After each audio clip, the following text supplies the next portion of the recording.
Setiap hari, jutaan orang memulai aktivitas mereka dengan berbagai aktivitas, memeriksa notifikasi di ponsel, mengejar tenggat waktu, atau berpindah dari satu tugas ke tugas lain. Di tengah kesibukan ini, banyak yang merasakan kekosongan yang sulit dijelaskan, bukan karena mereka kurang berusaha atau tidak memiliki tujuan, melainkan karena mereka kehilangan satu elemen penting, fokus. Fokus adalah kemampuan untuk mengarahkan perhatian, energi, dan waktu pada satu tujuan yang bermakna, memungkinkan kita untuk bergerak dengan arah yang jelas di tengah dunia yang penuh gangguan. Bayangkan sebuah kapal yang berlayar di lautan luas. Tanpa kompas, kapal itu mungkin bergerak cepat, tetapi tidak menuju pelabuhan yang diinginkan. Demikian pula, hidup tanpa fokus bisa membuat kita sibuk, namun tidak produktif. Penelitian dari Universitas California, Irvine, menunjukkan bahwa seseorang rata-rata terganggu setiap 11 menit saat bekerja, dan membutuhkan waktu sekitar 23 menit untuk kembali fokus. Ini berarti sebagian besar waktu kita habis untuk beralih antar tugas, bukan menyelesaikannya. Banyak orang baru menyadari, mereka telah menyimpang jauh dari tujuan mereka, setelah waktu dan peluang terbuang sia-sia. Fokus bukan sekadar tentang bekerja lebih keras atau lebih lama. Fokus adalah tentang kejelasan mengetahui apa yang ingin dicapai, dan memastikan setiap langkah mendekatkan kita ke sana. Ini seperti memanaskan air dalam panci. Jika kompor dinyalakan sebentar, lalu dimatikan, begitu terus berulang-ulang, air tidak akan pernah mendidih. Meskipun semua alat sudah tersedia, konsistensi adalah kunci. Tanpa konsistensi, bahkan usaha terbesar pun bisa sia-sia. Namun, menjaga fokus di era digital ini tidaklah mudah. Gangguan datang dalam berbagai bentuk, notifikasi ponsel, tren media sosial, atau rasa takut ketinggalan informasi. Sebuah studi dari Microsoft pada tahun 2020 menemukan bahwa rentang perhatian rata-rata manusia telah menurun dari 12 detik pada tahun 2000 menjadi hanya 8 detik. Notifikasi yang muncul setiap beberapa menit, email yang menumpuk, atau video singkat yang menggoda seringkali mengalihkan kita dari tujuan jangka panjang. Lebih dari itu, gangguan ini sering menyamar sebagai produktivitas, membuat kita merasa sibuk tanpa benar-benar bergerak maju. Coba renungkan kebiasaan sehari-hari Anda. Banyak orang memulai pagi dengan memeriksa ponsel, membuka aplikasi media sosial, atau melihat pembaruan dari orang lain. Apa yang awalnya direncanakan sebagai 5 menit, bisa berubah menjadi 1 jam tanpa disadari. Menurut laporan dari Common Sense Media pada tahun 2021, rata-rata orang menghabiskan lebih dari 3 jam sehari di media sosial. Waktu ini, jika dialihkan ke kegiatan yang mendukung tujuan, bisa menghasilkan kemajuan yang luar biasa. Misalnya, membaca 1 jam sehari selama setahun, memungkinkan Anda menyelesaikan sekitar 73 buku. Dengan asumsi 1 buku membutuhkan 5 jam. Bayangkan bagaimana pengetahuan atau keterampilan baru dari 73 buku itu dapat mengubah hidup Anda. Untuk memahami mana yang benar-benar penting, coba bagi aktivitas harian Anda menjadi 3 kategori: penting, cukup penting, dan kurang penting.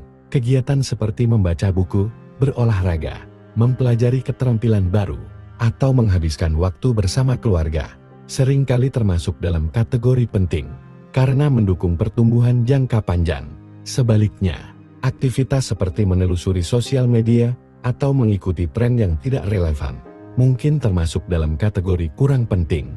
Ini bukan berarti Anda harus menghilangkan semua hiburan, tetapi memahami prioritas membantu Anda mengalokasikan waktu dengan lebih bijak.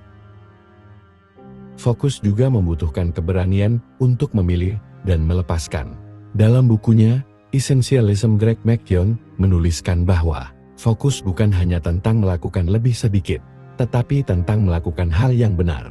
Memilih satu tujuan berarti menunda atau bahkan mengabaikan peluang lain, meskipun peluang itu tampak menarik.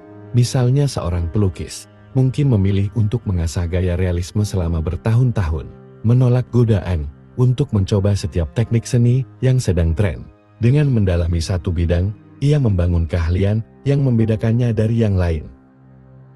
Contoh ini tidak hanya berlaku untuk individu, tetapi juga untuk organisasi. Pada awal 2000-an, Sebuah perusahaan teknologi terkenal memutuskan untuk fokus pada beberapa produk inti, seperti ponsel pintar dan komputer tablet. Alih-alih menyebar ke berbagai kategori elektronik, dengan mengarahkan sumber daya pada inovasi di bidang tertentu, perusahaan ini berhasil mendominasi pasar. Fokus mereka pada kualitas dan kesederhanaan, menghasilkan produk yang tidak hanya fungsional, tetapi juga dicintai oleh jutaan orang. Fokus juga memiliki dampak psikologis yang mendalam. Menurut teori flow dari psikolog Mihaly Csikszentmihalyi, kita merasakan kepuasan terbesar saat sepenuhnya tenggelam dalam aktivitas yang menantang. Namun sesuai dengan kemampuan kita, saat fokus, kita melupakan gangguan eksternal dan merasa lebih terhubung dengan tujuan kita. Sebaliknya, multitasking atau sering beralih tugas dapat meningkatkan stres dan menurunkan kualitas kerja. Sebuah studi dari Stanford University pada tahun 2009 menemukan bahwa orang yang sering multitasking cenderung lebih sulit berkonsentrasi dan mengelola informasi dibandingkan mereka yang fokus pada satu tugas. Namun, fokus bukan berarti mengisolasi diri atau menghilangkan semua kesenangan. Fokus adalah tentang menciptakan keseimbangan, memberikan waktu untuk hal-hal yang mendukung tujuan Anda, sambil tetap menikmati momen kecil dalam hidup. Misalnya, Anda bisa menetapkan waktu khusus untuk memeriksa media sosial, seperti 30 menit di sore hari, sehingga tidak mengganggu jam produktif Anda. Kuncinya adalah kesadaran, memahami kapan Anda sedang fokus, dan kapan Anda terganggu. Bagaimana kita bisa membangun fokus dalam kehidupan sehari-hari? Berikut adalah beberapa langkah praktis yang dapat membantu.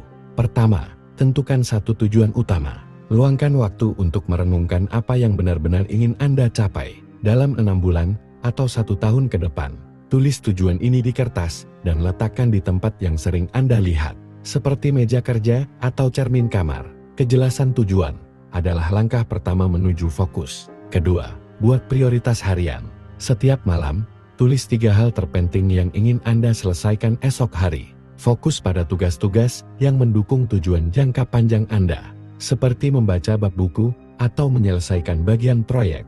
Dengan daftar yang singkat, Anda tidak akan merasa kewalahan. Ketiga, kelola gangguan. Matikan notifikasi ponsel saat bekerja atau belajar. Jika memungkinkan, gunakan aplikasi yang memblokir situs tertentu selama jam produktif. Ciptakan lingkungan yang mendukung fokus, seperti meja yang rapi atau ruang yang tenang. Keempat, gunakan teknik waktu.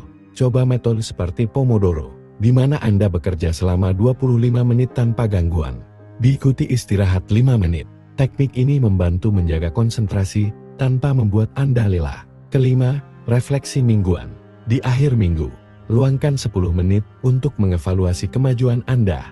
Tanyakan, apa yang berjalan baik, apa yang bisa diperbaiki. Refleksi ini membantu Anda tetap berada di jalur yang benar. Langkah-langkah ini tidak memerlukan perubahan besar. Tetapi jika dilakukan secara konsisten, ini dapat mengubah cara Anda menjalani hidup. Fokus adalah seperti otot, semakin sering dilatih, semakin kuat ia menjadi. Bahkan kegagalan kecil adalah bagian dari proses belajar, asalkan Anda terus berusaha. Pikirkan tentang tujuan hidup Anda, baik itu menjadi ahli di bidang tertentu, membahagiakan keluarga, atau meninggalkan warisan yang bermakna. Apapun tujuannya, fokus adalah jembatan yang menghubungkan Anda dari mimpi ke kenyataan.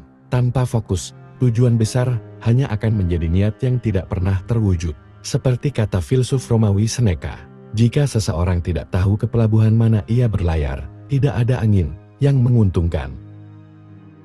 Fokus tidak menjanjikan hasil instan. Ia seperti menanam pohon, Anda merawatnya hari demi hari, meskipun buahnya baru terlihat bertahun-tahun kemudian. Namun, dampaknya jauh lebih besar daripada kesibukan tanpa arah. Dengan fokus, Anda tidak hanya bergerak, tetapi bergerak menuju pada sesuatu yang membuat hidup Anda lebih bermakna. Coba berhenti sejenak sekarang, tarik napas dalam-dalam, dan tanyakan pada diri sendiri, apa satu hal yang jika saya fokus sepenuhnya selama beberapa bulan ke depan, dapat mengubah hidup saya. Tulis jawaban Anda, dan buat langkah kecil hari ini untuk memulainya. Mungkin itu membaca 10 halaman buku, berlatih keterampilan selama 30 menit, atau sekadar merencanakan hari esok. Apapun itu, lakukan dengan kesadaran penuh, karena hidup ini terlalu berharga untuk dijalani tanpa arah. Dan fokus adalah cara Anda menghormati waktu yang telah diberikan Tuhan kepada Anda.